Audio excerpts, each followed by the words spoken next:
That's the bare minimum. Bare minimum. Bare minimum. That's the bare minimum. If you find yourself making that statement, take a walk with me. I want to start off by validating that that statement that you're making is true for you in this moment. You're on the cusp of some really great self-awareness. You're recognizing that you don't like something. It doesn't feel good. This is not great. So step back, zoom out, and marinate in that experience for a minute. Can you feel that resentment bubbling up? The next question is, why am I feeling so resentful towards this person that I've stated over and over again that I love them? Ah, yes, they are not doing the things that I expect them to do. And if you wanted to, you can make this really complicated.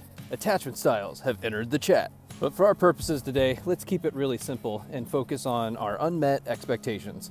In your mind, you have a general map of how you expect relationships to go. And by now, you've read enough books and listened to enough podcasts to figure out where all that comes from. Now that word expectations feels a little pushy. And if there's one thing you've learned from following my content by now, you should know that we don't give our power away to other people. Meaning, we don't put other people in charge of our happiness or our well-being. So let's zoom out even further and ask yourself, what are my standards and values for a relationship with me? An example of this is, I'm sober, so dating someone who drinks like a fish probably isn't going to be in my best interest. Yeah, but they have 20 other things that are amazing about them. Of course they do. People are amazing. This is where things get sticky. You might begin to tell yourself a story that, well, I work out every day, I take care of myself, and I'm going to get them to do the exact same thing. And again, you're acknowledging that you don't like something. I'm going to abandon my standards and values so I can foundationally change someone just so I can like them. I'm not saying that they can or won't change when presented with new information, but they have to have a willingness to want to change. In my 30s, I've been playing the game of bottle service and karaoke Thursdays for the better part of a decade, and I'm ready for something new. And for some, that's enough to say, cool, let's do it.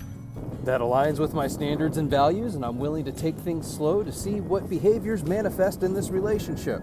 Fortunately for many of us, what we experience is a history of having expectations in our head and never allowing them to be expressed to the other person. You have a story in your head of how amazing this relationship is going to be. However, when they don't live up to that expectation, now you're filled with anger and resentment. So what's the moral of this story? To check your expectations.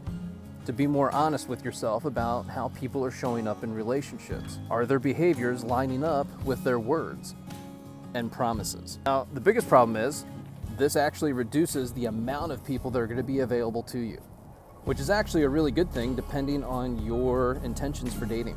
If you're looking for a long-term relationship and marriage, then this is a great way to eliminate tire kickers.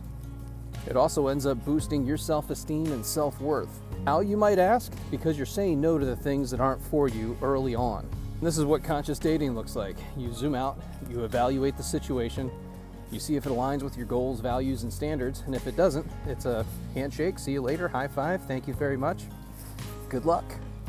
Instead of self-abandoning, trying to fix people, slipping into a toxic situation, and causing heartache and pain that can last decades, the choice is always yours, whether you want to believe that it is or not.